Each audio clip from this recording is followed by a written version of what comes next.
तो hello students, कैसे हैं आप लोग। मैं उम्मीद कर रहा हूँ आप एकदम शानदार हो गए। और जैसा मैंने आपको बोला था पिछली वीडियो में, पार्ट वन में, और पार्ट वन अगर अभी तक आप लोगों ने नहीं देखा है तो यार देख लो। ठीक है, entrepreneurship and new venture planning कर रहे हैं, सेम 4 का सब्जेक्ट है हमारा। ठीक है, फर्स्ट एग्जाम है हमारा 30 तारीख को। तो ये दो हम पहले ही कर चुके हैं। ठीक है, पहले पार्ट वन में हम ये सब कर चुके हैं। तो अगर आपने नहीं किया है तो कर लो, जाके वो वीडियो देख लो। ठीक है, और अब इस वीडियो में हम करेंगे यूनिट 3 से यूनिट 5 तक। ठीक है, पार्ट 2 में। तो भाई वीडियो में बने रहना, जल्दी से खत्म करेंगे पूरा सिलेबस। चलो, तो यूनिट 3 पे बढ़ते हैं आगे। ठीक है, फैमिली बिजनेस तक हमने बात कर ली थी, आज बात करेंगे बिजनेस प्लान की। अब देखो, बिजनेस प्लान क्या होता है। कोई भी आप एंटरप्रेन्योरशिप कर रहे हो, कुछ भी आप कर रहे हो, in that case you need a good plan, right. जब आप पढ़ाई कर रहे होगे, पढ़ाई करते हो किसी भी कॉम्पिटेटिव एग्जाम की, कुछ भी किसी भी चीज़ की तैयारी करते हो, किसी भी चीज़ को बनाने की सोचते हो, किसी भी चीज़ को करने की सोचते हो, तो first thing you do is plan. ठीक है, उस चीज़ को तुम प्लान करते हो। जैसे कि आप कोई भी चीज़ करो, जैसे अब मान लो मेरा 38 को एग्जाम है। ठीक है, 30 तारीख को मेरा एग्जाम है, तो मैं प्लान बनाऊंगा कि पहले मैं एक दिन यूनिट 1 करूंगा, फिर दूसरे दिन यूनिट 2 करूंगा, फिर उसके बाद मैं PYQ यूज़ करूंगा, है ना, भैया की वीडियो देखूंगा। तो इस तरीके की चीज़ें रहती हैं। अब जब हम कर रहे हैं बिजनेस प्लान, तो अब प्लान यहाँ पे ये है कि इंटरप्रेन्योरशिप में भी आपको प्लान की ज़रूरत होती है। उसको ही बोलते हैं बिजनेस प्लान, जो आप प्लान बनाते हो बिजनेस को चलाने के लिए, बिजनेस को स्टार्ट करने के लिए एट द वेरी बिगनिंग। तो सबसे पहला काम होता है हमारा क्रिएटिंग एन एंटरप्रेन्योरियल वैल्यू। ठीक है, entrepreneurial value venture, creating entrepreneurial venture. ठीक है, तो एंटरप्रेन्योरियल वेंचर को स्टार्ट करने में, ठीक है, सबसे पहले लगता है भैया बिजनेस आइडिया जनरेशन। ठीक है, सोर्स ऑफ बिजनेस आइडिया देखते हो आप, personal experience skill, identifying unmet needs. ठीक है, monitoring trends, adaptation of foreign products, brainstorming, reverse brainstorming, ये सब चीज़ें इसके अंदर आती हैं। स्कैम्पर टेक्निक, ठीक है, ये इंपॉर्टेंट है। ठीक है, scamper technique is very important, आगे चल के समझेंगे। ठीक है, तो ये भी एक चीज़ है। फिर उसके बाद भैया आप टीम बिल्डिंग करते हो, तो सबसे पहले आप बिजनेस आइडिया जनरेट करते हो। ठीक है, सबसे पहले आप बिजनेस आइडिया जनरेट करते हो, उसके बाद भैया फिर टीम बिल्डिंग पे आ जाते हो आप। तो सबसे पहले टीम में आता है आपका CEO। ठीक है, जो सारे ओवरऑल डायरेक्शन इंस्पायर करता है टीम को, स्ट्रेटेजिक डिसीजन लेता है। फिर टेक्निकल एक्सपर्ट है ना, जिसको हम CTO भी बोलते हैं, है ना, CTO भी बोलते हैं। CTO क्या करता है भैया, प्रोडक्ट डेवलप करने में मदद करता है, हैंडल करता है R&D और सारा मेनली टेक्नोलॉजी का काम। फिर मार्केटिंग एक्सपर्ट, जिसे हम क्या बोलते हैं भैया, CMO बोलते हैं, है ना, CMO बोलते हैं। ये क्या करता है भैया, कस्टमर एक्विजिशन। कस्टमर एक्विजिशन मतलब कस्टमर को लाना, फिर ब्रांड करना उस चीज़ को, हमारी जो भी प्रोडक्ट है उसको, फिर सेल की स्ट्रेटेजी बनाना। फिर होता है फाइनेंस एक्सपर्ट, जो मैनेज करता है फंड को, कंट्रोल करता है कॉस्ट को, इसको हम क्या बोलते हैं भैया, CFO बोलते हैं। ठीक है, सीख करता है, इन्वेस्टमेंट वगैरह ढूंढता है। फिर आता है ऑपरेशन मैनेजर। ठीक है, जो ऑपरेशन देखता है, day to day supply chain logistics वगैरह चेक करता है, इसको हम बोलते हैं COO। तो यहाँ था CEO, और ये सारे चीफ एग्जीक्यूटिव ऑफिसर्स, जितने भी चीफ ऑफिसर्स ये रहे। अब भैया इनोवेशन और क्रिएटिविटी के कुछ सोर्सेज होते हैं हमारे। ठीक है, जो हमारे ड्रकर भाई साहब थे, उन्होंने 7 ऐसे सोर्स निकाले थे। सबसे पहले था अनएक्सपेक्टेड, अनएक्सपेक्टेड सक्सेस और फेलियर। ठीक है, कि अनएक्सपेक्टेड मतलब कि आपने कोई चीज़ शुरू करी, आपको अंदाजा भी नहीं था, और वो बहुत बड़ी सक्सेस बन गई। ठीक है, वो बहुत बड़ी सक्सेस बन गई। या आपने सोचा यार ये चीज़ बहुत बढ़िया चल जाएगी मार्केट में, बट अनएक्सपेक्टेडली वो फेल हो गई। तो अनएक्सपेक्टेड हो सकता है। फिर इनकॉन्ग्रुइटी हो सकती है, जैसे भैया gap between the reality and expectation, कि आपने कोई चीज़ बनाई, ठीक है, उसके बाद आपका जो एक्सपेक्टेशन थी उससे बहुत ज़्यादा थी, बट रियलिटी में वो उतनी अच्छी चीज़ नहीं थी। So you found the gap और आप उसके ऊपर काम करते हो। फिर भैया प्रोसेस नीड, कोई bottle neck in existing process. Bottle neck in existing process मतलब कोई भी काम अगर अभी इस टाइम पे एग्जिस्ट कर रहा है, किसी चीज़ को बनाने का, कोई भी मैन्युफैक्चरिंग का एक तरीका, कोई भी चीज़ है, बट उसके अंदर बॉटल नेक है भैया, कोई ना कोई ऐसी चीज़ है जो फंसी की है। फंसे की इन द सेंस कि वो चीज़ अभी भी कोई बंदा सॉल्व नहीं कर पा रहा है, और वो बहुत हाई कॉस्ट ले रही है। ठीक है, तो वहां से आप इनोवेशन कर सकते हो उस चीज़ के अंदर। फिर भैया इंडस्ट्रियल एंड मार्केट चेंज हो रहा है, कोई स्ट्रक्चर चेंज हो रहा है इंडस्ट्री और मार्केट में, वो भी इसके अंदर आ जाता है। फिर भैया डेमोग्राफिक्स होते हैं, डेमोग्राफिक्स, उसमें पॉपुलेशन चेंज हो रही है। फिर change in perception, mood and meaning, जैसे जैसे ऑर्गेनिक की एकदम धूम मच गई, जिम्स वगैरह की धूम मच गई, फिटनेस इंडस्ट्री ग्रो कर रही है, तो क्या हुआ, चेंज इन परसेप्शन हो गया, मूड, है ना, मीनिंग। फिर न्यू नॉलेज भैया, कोई भी साइंटिफिक और नॉन साइंटिफिक कोई नई चीज़ पता लगी है और उससे आपने नया प्रोडक्ट निकाल दिया। फिर भैया चैलेंजेस इन मैनेजिंग इनोवेशन क्या होता है, रेजिस्टेंस टू चेंज रहता है। ठीक है, एग्जिस्टिंग वर्कफोर्स से बहुत हाई R&D लगता है, कॉस्ट बहुत हाई हो जाती है। फिर अनसर्टिनिटी रहती है मार्केट एक्सेप्टेंस में। ठीक है, प्रोटेक्ट करना पड़ता है आपको इंटेलेक्चुअल प्रॉपर्टी को, है ना, पेटेंट वगैरह कराना, कॉपीराइट कराना। फिर कोर बिजनेस को इनोवेशन के साथ बैलेंस करना भी जरूरी है। ठीक है, फिर टैलेंट को एक्विजिशन करना और उनको रिटेन करना, ह्यूमन रिसोर्स वगैरह को। फिर भैया आगे चलते हैं, बात करेंगे entrepreneurial strategy and scaling up, भैया स्ट्रेटेजी बनाएंगे, ठीक है, involves choices about which market to enter, when to enter, how to compete and how to scale. ये हम इसके अंदर देखते हैं इस स्ट्रेटेजी में कि भैया मार्केट में कौन सी मार्केट में एंटर करना है, कब करना है, कैसे कम्पीट करना है वहां पे जाकर और कैसे उसको स्केल करना है। ठीक है, स्केलिंग अप का मतलब क्या भैया, एक्सपैंड करना नए वेंचर को और उसकी कैपेसिटी को बढ़ाना। ठीक है, वहीं साथ ही साथ उसको मेंटेन करना और उसकी एफिशिएंसी को इम्प्रूव करते चलना, है ना। ऐसे नहीं कि जैसे क्या क्या एग्जांपल ले सकते हैं हम रैपिड एक्सपेंशन का, बहुत तेजी से एक्सपैंड किया किसने, बायजूस ने किया, ठीक है, बहुत तेजी से एक्सपैंड किया, फेल हो गया। ठीक है, तो आपकी एफिशिएंसी भी इंप्रूव होनी चाहिए, मेंटेन होनी चाहिए। सहारा एक बहुत बड़ा हमारा एग्जाम्पल है, जिसने क्या करा, बहुत तेजी से एक्सपैंड किया, फिर अल्टीमेटली क्या हुआ कि अल्टीमेटली उसकी एफिशिएंसी गिर गई। ठीक है, तो एक्सपेंशन जरूरी है बट स्केल करना जरूरी है, बट ऐसा ना हो कि वो स्केल आपकी एफिशिएंसी को खराब कर दे। स्ट्रेटेजी क्या होती है भैया, अलग अलग स्ट्रेटेजी टाइप क्या होता है। सबसे पहले होता है फर्स्ट मूवर एडवांटेज, ये काफी लोगों ने सुना होगा। Enter market early to capture share and establish brand loyalty, भैया ऐसे टाइम पे घुसो एक मार्केट के अंदर जहां कोई प्लेयर है ही नहीं, जहां कोई प्लेयर है ही नहीं, सबसे ज्यादा एडवांटेज आपको ही मिल जाएगा। फिर भैया आता है डिफरेंशिएशन, डिफरेंशिएशन कहता है भैया कुछ ऐसी यूनिक सर्विस या प्रोडक्ट दे दो तो उससे भैया जस्टिफाई हो जाती है प्रीमियम प्राइसिंग। ठीक है, डिफरेंशिएशन मतलब भैया कुछ ऐसा ही दे रहे हो आप कि कोई और दे ही नहीं पा रहा, कोई और दे ही नहीं पा रहा। फर्स्ट मूवर एडवांटेज और डिफरेंशिएशन में फर्क क्या है कि फर्स्ट मूवर होता है कि किसी ने पहले किया ही नहीं, डिफरेंशिएशन ये हो सकता है कि कोई एग्जिस्टिंग प्रोडक्ट है but you are offering something unique in that one product, जिससे कि आप प्रीमियम प्राइस चार्ज कर पा रहे हो। फिर कॉस्ट लीडरशिप होता है भैया, operated lowest cost compete on price, भैया प्राइस पे खेलना जिसे मैं बोलता हूँ वो आता है इसके अंदर। ठीक है, कि प्राइस पे खेल रहे हो। फिर नीश स्ट्रेटेजी होता है कि भैया एक अनसर्व्ड सेगमेंट पे ही फोकस करना है। ठीक है, एक अनसर्व्ड सेगमेंट पे ही फोकस करना है कि बिल्कुल एक पर्टिकुलर प्रॉब्लम पकड़ेंगे और उसको ही सॉल्व करेंगे। फिर एक होती है इमिटेशन स्ट्रेटेजी, वो कहती है भैया कॉपी करो और इम्प्रूव कर दो। ठीक है, तो ये बड़ा अच्छा बिजनेस मॉडल है, काफी लोग करते हैं, जो कि कोई एग्जिस्टिंग प्रोडक्ट लेते हैं और उसको इम्प्रूव कर देते हैं and then they just do good in the business. ठीक है, फिर बिजनेस प्लानिंग का एक प्रोसेस होता है। तो सबसे पहले सिचुएशन एनालिसिस करते हैं, जिसके अंदर स्वॉट एनालिसिस आता है, strength, weakness, opportunity and threat analysis जिसे मैं बोलते हैं। ठीक है, सिचुएशन एनालाइज करते हो, मार्केट को रिसर्च करते हो, कॉम्पिटिटर देखते हो, इंडस्ट्री का ओवरव्यू लेते हो। फिर डिफाइन करते हो ऑब्जेक्टिव, स्मार्ट गोल्स। स्मार्ट का मतलब यहाँ पे रिलायंस स्मार्ट या कुछ भी स्मार्ट होशियार से मतलब नहीं है, यहाँ इसकी एक फुल फॉर्म है जिसका स्पेसिफिक, मेजरेबल, अचीवेबल, रेलिवेंट और टाइम बाउंड।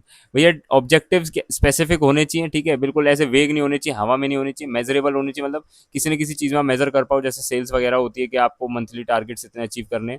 फिर अचीवेबल होना चाहिए, ऐसा नहीं कि आपने कुछ भी हवा में तीर मार दिया और आपने कहा ये तो करना पड़ेगा, ऐसा नहीं है। बहुत अचीवेबल होना चाहिए, ऐसा नहीं होना चाहिए कि वो आप कर ही ना पाओ उस टारगेट को, ऑब्जेक्टिव को पूरा ही ना कर पाओ। रेलेवेंट होना चाहिए उस टाइम से, ऐसा नहीं कि अभी से ही आप 10 साल आगे का गोल डिफाइन करके बैठ गए हो और कह रहे हो भाई ये तो होना चाहिए। और टाइम बाउंड होना चाहिए कि एक पर्टिकुलर टाइम में वो ऑब्जेक्टिव पूरा होना चाहिए, वो टाइम भी होना चाहिए आपको डिसाइड। बात करेंगे फिर स्ट्रेटेजी फॉर्मुलेशन का। आप स्ट्रेटेजी बनाते हो, बिजनेस मॉडल पे टारगेट सेगमेंट करते हो, प्राइसिंग और मार्केटिंग करते हो। पहली बता रहा हूँ, ये बिजनेस प्लानिंग प्रोसेस है, इस पे स्टार मार्क कर लेना। इंपॉर्टेंट टॉपिक्स की वीडियो में बता रखा है वैसे मैंने। ठीक है, कि बिजनेस प्लानिंग का प्रोसेस बहुत ही इंपॉर्टेंट है। ठीक है, क्योंकि क्योंकि बिजनेस प्लानिंग में ये हो जाता है कि ये कई बार आ जाता है। ठीक है, तो मैंने उसमें इंपॉर्टेंट टॉपिक की वीडियो में बताया था that it is important. Action plan की बात करूं तो भैया अब एक्शन प्लान, ऑपरेशनल स्टेप्स लोगे, टाइमलाइन, रिस्पॉन्सिबिलिटी डिस्ट्रीब्यूट करोगे, फिर रिसोर्स प्लानिंग करोगे, कितना पैसा चाहिए, कितना फिजिकल रिसोर्स चाहिए होगा, कितने लोग चाहिए होंगे। फिर फाइनेंशियल प्रोजेक्शन दिखाओगे कि रेवेन्यू कितना हो जाएगा एक साल के अंदर, क्या हो सकता है। ठीक है, प्रोजेक्शन से तो असली का नहीं देखेंगे, सिर्फ हम एक एस्टिमेट बना के चलते, कैश फ्लो वगैरह का ब्रेक इवन एनालिसिस करेंगे। मॉनिटरिंग एंड रिव्यू भैया, केपीआईज होता है की परफॉर्मेंस। ठीक है, इंडिकेटर्स उनको सेट करेंगे, रिव्यू करेंगे प्लान्स को। ठीक है, और एडजस्ट करेंगे स्ट्रेटेजी अगर रिक्वायर्ड होगी। ठीक है, तो ड्राइंग अ बिजनेस प्लान, की कंपोनेंट्स क्या है भैया, executive summary, company description, market analysis, ये पढ़ सकते हो आप। ठीक है, ज़्यादा इंपॉर्टेंट नहीं है, ज़्यादा इंपॉर्टेंट नहीं है, जस्ट यू कैन रीड। ठीक है, इसके अंदर वही बेसिक चीज़ें आती हैं यार, you guys are intelligent enough.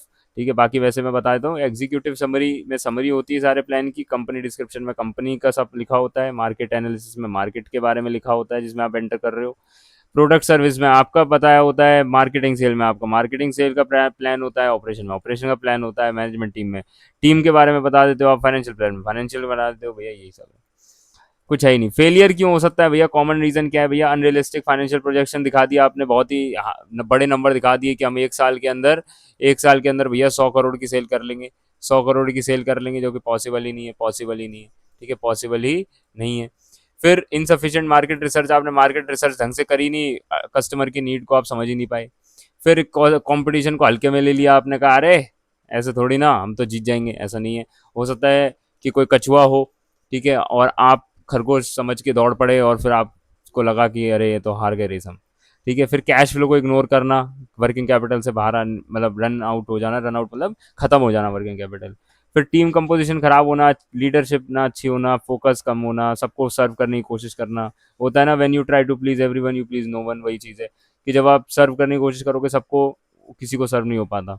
ठीक है, फिर आप मार्केट कंडीशन के हिसाब से अडेप्ट नहीं करते हो। आगे चलते यूनिट 4 के ऊपर, मोबिलाइजिंग रिसोर्सेज पे। भैया मोबिलाइज कैसे करेंगे रिसोर्सेज को?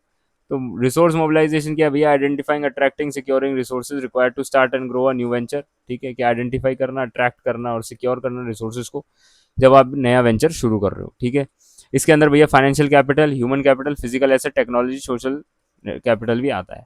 फाइनेंशियल कैपिटल पैसा, ह्यूमन कैपिटल लोग, फिजिकल एसेट मतलब आपके जो भी मशीनरी वगैरह, टेक्नोलॉजी वही आपके इसमें आ गया, और सोशल कैपिटल मतलब नेटवर्क्स वगैरह। ठीक है, कितने ये सब चीज़ें आती है इसमें, देखो यहाँ पे पूरा एग्जाम्पल दे रखा है, you can read it from here. ठीक है, फाइनेंशियल में कैश लोन आ गया, ह्यूमन रिसोर्स में फाउंडर ये सब, फिजिकल में ऑफिस, टेक्नोलॉजी में software IT infrastructure, social capital में नेटवर्क रिलेशनशिप, इंफॉर्मेशन रिसोर्सेज में मार्केट इंटेलिजेंस डेटा रिपोर्ट ये सब। प्रोसेस क्या रहता है भैया रिसोर्स मोबिलाइजेशन का? सबसे पहले आप नीड्स को आइडेंटिफाई करते हो, फिर सोर्स को मैप करते हो कि भैया कहाँ कहाँ से कहाँ कहाँ से खरीदा जा सकता है, लाया जा सकता है रिसोर्स को। फिर भैया आप अप्रोच करते हो उनको और नेगोशिएट करते हो उनसे कि भैया, है ना, होता है ना कि भाई आप, सप्लायर बोल रहा है मैं 100 रुपये में दूंगा कोई चीज़, आप कह रहे हो नहीं 90 में दे दो, तो that is what is called negotiation. फिर आप एक्वायर कर लेते हो 90 में मान लो, और फिर उसको लगा देते हो काम पर, मशीन पे। ठीक है, मशीन पे लगा देते हो उस रिसोर्स को। फिर भैया मॉनिटर करते हो, ट्रैक करते हो कि क्या जो रिसोर्स हमने लगाए हैं इस मशीन में, क्या वो ढंग से काम कर रहे हैं या नहीं। ठीक है, फिर arrangement of fund, writing up funding proposal. ये देखो स्टार मार्क कर रहा हूँ, बहुत चांसेस रहते हैं कि कई बार आ जाए तो, वैसे आता नहीं है, बहुत कम, मतलब 2-4 साल में पूछा गया है। मैंने इंपॉर्टेंट टॉपिक्स की वीडियो में दिखाया था। ठीक है, जिन्होंने भी नहीं देखी इंपॉर्टेंट टॉपिक्स की वीडियो तो यार जाके देख लो, बहुत इंपॉर्टेंट है, खासकर वो बच्चे जो इसको एक रात पहले देख रहे हैं इस वीडियो को, वो तो खासकर जाओ और स्किप कर करके वही पार्ट देखना जो हाईली इंपॉर्टेंट मैंने उसके अंदर बताए हैं, so that you can score good marks. ठीक है, हालांकि एक रात पहले देख रहे हो so that is not a good thing, but still pass होना है तो भाई ये सब तो करना पड़ता है। तो इसके अंदर एग्जीक्यूटिव समरी आ जाएगी, फिर प्रॉब्लम सोल्यूशन, ये सब, ये कुछ नहीं है, ये आपको रीड करना है सिर्फ। ठीक है, आप रीड कर लो, आप रीड कर लो and it is good for you. ठीक है, आप रीड कर लो, पता होना चाहिए। Traditional sources of fund financing क्या होते हैं भैया? पर्सनल सेविंग होती है सबसे पहले तो, कि फाउंडर अपना ही पैसा डाल दे। फिर फैमिली फ्रेंड से ले सकता है इनफॉर्मल लोन, फिर बैंक से लोन उठा सकता है, ट्रेड क्रेडिट भैया सप्लायर से उधार पे ले सकता है सामान, गवर्नमेंट से ग्रांट वगैरह ले सकता है ना, ग्रांट्स वगैरह, एनबीएफसी से भी पैसा उठा सकता है, नॉन बैंकिंग फाइनेंशियल कंपनी से भी उठा सकता है, जो एम एस एम ईज को बहुत अच्छे से देते हैं क्या, लोन वगैरह। ठीक है, ये बेस्ट फॉर दे रखा है, सब बेस्ट ही है। ठीक है, बट स्टार्टिंग में आप फैमिली फ्रेंड्स और पर्सनल सेविंग को यूज़ कर सकते हो स्टार्ट में। फिर जब थोड़ा बिजनेस अच्छा चलने लगे तो आप बैंक से उठा सकते हो। वर्किंग कैपिटल मैनेज करनी है तो ट्रेड क्रेडिट ले लो। गवर ग्रांट रीपेमेंट वगैरह, ग्रांट वगैरह लेने हैं तो भैया स्मॉल एंटरप्राइजेस के लिए अच्छा है। ठीक है, तो ये सब है। फिर आता है भैया VC, venture capital. Venture capital एक form of private equity financing होती है, जो कि फर्म वगैरह देती हैं, फंड देती है स्टार्टअप को और अर्ली स्टेज कंपनी को जिनका हाई ग्रोथ पोटेंशियल होता है, इन एक्सचेंज ऑफ इक्विटी, ये इक्विटी लेते हैं बदले में। ठीक है, स्टेज ऑफ इन्वेस्टमेंट, सबसे पहले seed, early stage, growth stage, late stage, ये 4 स्टेज होती है जिन पे आपको इन्वेस्टमेंट मिल सकती है। फिर इन्वेस्टमेंट का साइज जनरली 1 करोड़ से 100 करोड़ के ऊपर तक भी हो जाता है। ठीक है, आप देखते भी होंगे आईपीओ वगैरह, आईपीओ तो नहीं, बट कई सारी फंडिंग उठाती है कि अभी 53 करोड़ का उठाया है उन्होंने, इतने का उठाया, उतने का उठाया है, ये सब आता है इसमें। फिर रिटर्न एक्सपेक्टेशन भैया, हाई रिटर्न होते हैं इसके अंदर, 10 से 100x तक, मतलब 100 गुना तक हमारा हो जाता है थ्रू आईपीओ और या एक्विजिशन। ठीक है, वीसी जो होता है वो वैल्यू ऐड करता है mentorship, strategic advice, network, follow on funding से। एग्जिट रूट भैया 4 होते हैं हमारे, क्या, IPO, strategic sale, secondary sale, buyback. IPO भैया क्या होता है? आईपीओ वही स्टॉक मार्केट पे लिस्ट कर देना कंपनी को, स्ट्रेटेजिक सेल कंपनी बेच देना, सेकेंडरी सेल भैया कंपनी किसी को बेची, उसने किसी को बेच दी। बायबैक मतलब वीसी ने अपने, जो आपकी कंपनी है उसने वापस वीसी से अपनी इक्विटी खरीद ली। Sequoia India, SL India, Nexus VP और ब्लम वेंचर्स। ठीक है, इनमें सबसे फेमस सिकोआ इंडिया है। ठीक है, सबसे ज़्यादा लोग, सबसे ज़्यादा स्टार्टअप इन्हीं से उठाते हैं पैसा। ठीक है। एंजल इन्वेस्टर्स की बात करूं तो ये आपने देखा ही होगा, शार्क टैंक वगैरह पे बैठे होते हैं है ना। High net worth individuals, HNIs होते हैं जो कैपिटल प्रोवाइड करते हैं, ठीक है, इन एक्सचेंज ऑफ इक्विटी या कन्वर्टेबल डेट। ठीक है, सीड या अर्ली स्टेज पे मिलता है। कौन देता है भैया? इंडिविजुअल देता है। किसको भैया? अच्छा, डिफरेंस दे रखा है एंजल इन्वेस्टर और वेंचर कैपिटलिस्ट में, तो आप रीड कर सकते हो कि कब कब कितना कितना मिलता है। ठीक है, 10 लाख से 5 करोड़ तक डालता है एंजल इन्वेस्टर, वहीं 1 से 100 करोड़ तक डालता है वेंचर कैपिटलिस्ट। फिर ये फास्ट होता है, स्लो होता है, मेंटोरिंग ज़्यादा अच्छे से मिलती है इसमें, और बोर्ड में सीट भी देनी पड़ती है आपको वेंचर कैपिटल में। रतन टाटा, कुणाल शाह, ठीक है, कुणाल शाह नहीं पता जिन्हें, क्रेड, ठीक है, क्रेड का ऐड देखा होगा, काफ़ी मज़ेदार ऐड आते हैं उनके। ठीक है, ये सब है। बिजनेस इंक्यूबेटर्स की अगर मैं बात करूं तो भैया एक ऑर्गेनाइजेशन होती है जो अर्ली स्टेज स्टार्टअप्स को हेल्प करती है, providing office space, mentoring, networking. मतलब बेसिकली क्या करते हैं, एक तरीके से they treat you as a kid, they treat your startup as a kid. ठीक है, टिपिकली 1 से 2 3 साल के लिए ये मदद करते हैं आपका हर चीज़ के अंदर, ऑफिस स्पेस देते हैं, मेंटोरिंग देते हैं, नेटवर्किंग देते हैं, फंडिंग देते हैं, सब देते हैं। ठीक है, तो यूनिवर्सिटी बेस्ड होता है, कई एकेडमिक इंस्टीट्यूशन ये काम करते हैं, ठीक है, जैसे IIT इनक्यूबेटर्स हैं। फिर गवर्नमेंट बेस्ड होता है, गवर्नमेंट बॉडीज हैं कई सारी, वो मदद करती हैं। फिर कॉर्पोरेट हैं, ठीक है, लार्ज बाय फॉस्टर जैसे माइक्रोसॉफ्ट वेंचर्स मदद करता है आपको। प्राइवेट इंडिपेंडेंट भी होती हैं कई, ठीक है, जो चार्ज करते हैं फी या ले लेते हैं इक्विटी आपसे, टी हब, IAN, ये सब है। सर्विसेज क्या क्या होती हैं आप रीड कर सकते हो, ज़्यादा कोई बड़ी चीज़ ये नहीं है, मुझे ऐसा नहीं लगता है बताने की ज़रूरत है मुझे। ठीक है, ऑफिस स्पेस दे देते हैं, मेंटोरिंग देते हैं, सीड फंडिंग, नेटवर्क को एक्सेस देते हैं, ठीक है आपको। फिर HR सपोर्ट, लीगल सपोर्ट, ये सब देते हैं, नेटवर्किंग कराते हैं, ये सब बेसिक चीज़ें। चलते हैं आगे यूनिट 5 पे। ठीक है, यहाँ तक आ गए हो तो भाई वीडियो को फटाफट से यार लाइक कर दो, ठीक है, लाइक कर दो यार। ठीक है, और कमेंट्स में मुझे बता देना, ठीक है, कोई भी डाउट हो, कुछ भी हो, कुछ भी कहना हो मुझसे, तो कमेंट्स में आप मुझे बता सकते हो। ठीक है, और वीडियो यार पसंद आ रही है तो सब्सक्राइब भी कर लिया करो यार, क्योंकि शानदार शानदार वीडियो मैं और लेके आऊँगा। अभी वन शॉट वीडियोज़, अभी और एग्जाम पड़े हैं, तो पहला ही है। ठीक है, तो अभी बहुत सारे एग्जाम अभी बचे हैं हमारे, तो उन पे भी लेके आऊँगा। और फिर और बाकी हम मज़ेदार कंटेंट भी मैं डालता हूँ इस पे, ठीक है, इंटर्नशिप से रिलेटेड और बहुत सारी चीज़ों से रिलेटेड, तो उसके लिए भी आप कर सकते हो सब्सक्राइब, तो प्लीज़ डू इट। ठीक है, अपने दोस्तों के साथ शेयर करना तो बिल्कुल भी मत भूलना। ठीक है, उनका भी थोड़ा भला कर दो, कंपटीशन में नहीं रहते दोस्तों से, है ना।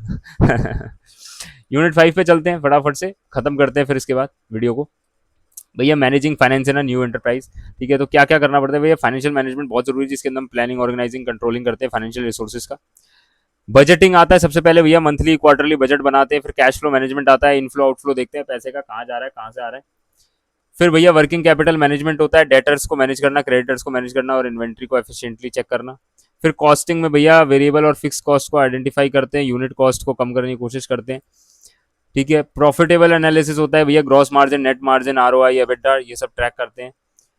फिर फंड रेजिंग भैया देखते हैं किस पे फंड रेज करना है, डेट पे करना है, इक्विटी पे करना है, राइट इन्वेस्टर को राइट स्टेज पे अप्रोच करना भी इसके अंदर आता है। कैपिटल स्ट्रक्चर क्या होता है भैया? कैपिटल स्ट्रक्चर होता है मिक्स ऑफ इक्विटी, ठीक है, mix of equity and debt, ठीक है, use by firm to finance operation and growth. ठीक है, सबसे पहले ये भैया इक्विटी और डेट के अंदर डिफरेंस है। डायल्यूशन ओनरशिप की होती है, इसमें कोई डायल्यूशन नहीं, ओनरशिप की रीपेमेंट। ठीक है, ये बेसिक चीज़ है, यू कैन रीड इट, ये बचपन से आप पढ़ते आ रहे हो 11 12 से। ठीक है, इन्वेस्टर कौन होता है, ये सब सब चीज़ें आसान है। Organisation structure and human resource management की अगर मैं बात करूं तो भैया एक ऑर्गेनाइजेशन स्ट्रक्चर जो होता है वो आपके रोल, रिस्पॉन्सिबिलिटी, रिपोर्टिंग, रिलेशनशिप्स को बताता है, कौन किसको किसका बॉस है। ठीक है, कौन किसका बॉस है, ठीक है, ये बताता है। ठीक है, ये बॉस हो गया, ये हो गया एम्प्लॉय। ठीक है, तो ये है। ठीक है, तो ये बताता है HR, ठीक है, कि कौन किसका बॉस है। ठीक है, फिर आगे चलते हैं भैया, इसके अंदर क्या आता है भैया? Defining roles, job description, KPIs, recruit करना, ऑन बोर्ड ओरिएंटेशन करना नए एम्प्लॉयज़ का। फिर परफॉर्मेंस मैनेजमेंट करना। ठीक है, फिर कंपनसेशन डिज़ाइन करना। कंपनसेशन यहाँ पे कंपनसेशन उससे नहीं है, मुआवजे से। कंपनसेशन मीन्स रेवेन्यू, ओ रेवेन्यू कह रहा हूँ, सॉरी, सैलरी वगैरह। ठीक है, कि फिक्स्ड होती है आपकी सैलरी, वेरिएबल, बोनस वगैरह, और ESOP आपको पता ही है, एम्प्लॉय स्टॉक ऑप्शन प्लान, ये सब चेक करना HR का ही काम है। फिर ट्रेनिंग और स्किल डेवलपमेंट करना, पॉजिटिव ऑर्गेनाइजेशन स्ट्रक्चर देना, यही सब आता है। मार्केटिंग मिक्स इंपॉर्टेंट है, इंपॉर्टेंट है, 2 मार्क कर लो, आ जाता है पेपर में। Product, price, place, promotion, people, process, physical evidence. देखो यहाँ तक हमने किस में पढ़ा था भैया? क्लास 12th में पढ़ा था। जिन्होंने नहीं पढ़ा या जो भूल गए, कोई बात नहीं, अभी बता देता हूँ। प्रोडक्ट में भैया आता है आपका जो प्रोडक्ट है, प्राइस में आपका प्राइसिंग वगैरह आती है। ठीक है, फिर प्लेस में भैया आप प्लेस डिसाइड करते हो कि कहाँ पे बेचोगे और कैसे बेचोगे। प्रमोशन में आपका आता है किस तरीके से आप प्रमोशन करोगे अपने प्रोडक्ट का। पीपल में आप चेक करते हो कि भैया जो टीम की स्किल है, आपका कस्टमर है, ब्रांड एम्बेसडर किसको लेना है, ये सब। प्रोसेस के अंदर आप भैया प्रोसेस चेक करते हो कि एफिशिएंट डिलीवरी कैसे होगी प्रोडक्ट की। स्ट्रीमलाइन करते हो कस्टमर की जर्नी को और ऑर्डर पूरा करने की कोशिश करते हो। फिजिकल एविडेंस भैया वेबसाइट, पैकेजिंग, ऑफिस का ambience, proof of legitimacy. Legitimacy मतलब भैया क्या है, बेसिकली प्रूफ ऑफ लेजिटिमेसी मतलब कि वो आपका जायज़ है, बिजनेस बिल्कुल ठीक ठाक चल रहा है, ऑफिस वगैरह है, ऐसा नहीं है नकली बिजनेस नहीं है, कुछ भी ऐसा नहीं है, वो सब इसके अंदर आता है। अच्छा, यहाँ पे कुछ नए नए वर्ड्स हैं, ठीक है, उनको मैं एक्सप्लेन कर देता हूँ। पेनिट्रेटिव मार्केट, पेनिट्रेटिंग प्राइसिंग, ठीक है, मैं एक बार थोड़ा इरेज कर देता हूँ। ये यहाँ से मैं बता देता हूँ क्या है ना, काफ़ी सारे स्टूडेंट्स को नहीं पता, and you should know being a commerce student. Penetrative market price, penetrative price ऐसा होता है कि बहुत सारी हमारे कंपटीशन है, मान लीजिए एक पर्टिकुलर इंडस्ट्री में, और पेनिट्रेटिव प्राइस ले आते हो आप।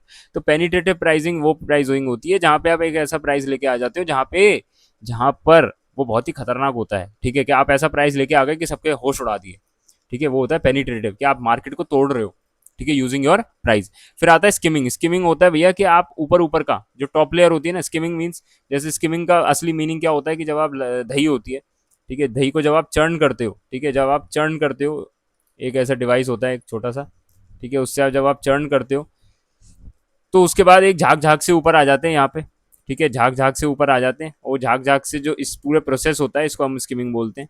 बेसिकली क्या है कि आप जो अमीर लोग हैं या एक अपर क्लास है, सिर्फ उसको टारगेट कर रहे हो अपनी प्राइसिंग से। That means basically premium products. फिर एक होता है फ्रीमियम मॉडल। फ्रीमियम मॉडल होता है जैसे आपका कैनवा वगैरह होता है। कैनवा क्या कहता है, पहले आप यूज कर लो, ठीक है, फिर अगर आपको प्रीमियम सर्विस चाहिए तो भाई फिर आपको खरीदना पड़ेगा। सिमिलरली आता है सब्सक्रिप्शन प्राइसिंग, वो तो सबको पता है यार, नेटफ्लिक्स, यूट्यूब सब यही है, ठीक है। सब्सक्रिप्शन प्राइसिंग, क्या आप सब्सक्राइब करो और आप पैसे दो और यूज करो सर्विसेज को, ठीक है, ये सब है इसके अंदर।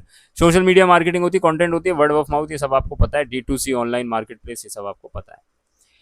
फिर मैनेजमेंट ऑफ कैश के ऊपर आते हैं भैया। कैश मैनेजमेंट क्यों जरूरी है, क्योंकि कैश इज किंग, ठीक है, कैश नहीं होगा तो भैया कुछ नहीं होगा, ठीक है, कैश खत्म तो भैया फिर ऐश खत्म, सीधी बात है, ठीक है। मोस्ट स्टार्टअप फेल क्योंकि उनको कस्टमर नहीं, बल्कि वो कैश से बाहर हो जाते हैं, रन आउट ऑफ कैश हो जाते हैं। इफेक्टिव कैश मैनेजमेंट बहुत जरूरी है डे टू डे हमारी जो नीड्स हैं उसको पूरा करने के लिए, बिजनेस के अंदर, असली लाइफ की बात नहीं कर रहा हूँ बिजनेस के अंदर बात कर रहा हूँ। तो भैया मंथली कैश फ्लो फोरकास्ट होना चाहिए 12 महीने का कम से कम।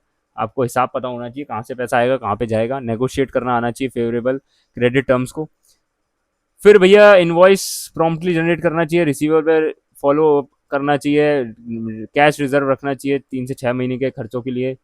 जबरदस्ती का कैपिटल एक्सपेंडिचर नहीं करना चाहिए अर्ली स्टेज में। और भैया बर्न रेट जो होता है, बर्न रेट मतलब भैया, बर्न रेट क्या है भैया, monthly cash outflow versus available cash. भैया बर्न आउट होता है बेसिकली बर्न रेट, कितने रेट पे आप पैसे को खर्च रहे हो, जितना आ नहीं रहा है उस हिसाब से, जितना आ रहा है उसके हिसाब से। रिलेशनशिप मैनेजमेंट और कॉस्ट मैनेजमेंट में चलते हैं।